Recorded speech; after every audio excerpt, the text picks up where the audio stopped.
I think really it comes down to how volatile you expect markets to be. So I was thinking about this on my way into work today, actually. I like these blunt questions to really sort of drill into what we think. So it's almost as if you take booking a flight as an example, right? If you're going from somewhere bog standard to bog standard, say you're going from London to Paris, and the pilot has done that trip thousands and thousands of times, you know it's going to be a smooth journey, you know the weather's going to be good, you're probably quite happy then. It's a short flight, you might say, well, actually, a cheap option, a simple option is good for me.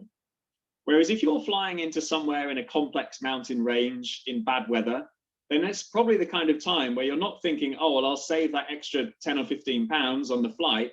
Actually, I'm willing to pay up a bit more for a more skillful pilot that can sort of weave their way in and out of the mountains and deal with the shocks that might be coming. And that, I think, is kind of where we're at with markets today. For the past expansion, for much of the 2010s, the macro environment, the economic environment was pretty dull, low growth, low inflation, the central banks were your friend, and markets generally were lifted by a rising tide.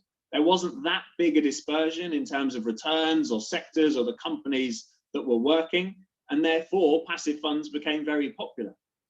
I think now we do genuinely face a much choppier economy. Just think about the way in which some sectors of the economy are all guns blazing at the moment, and some still completely have the brakes on.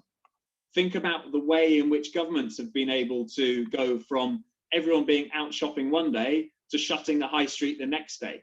Those kind of changes are creating much, much bigger levels of volatility in portfolios, and that's creating opportunity for active managers, because you can dig underneath the surface and pick out the relative winners and losers rather than just saying, I want to own everything in the basket.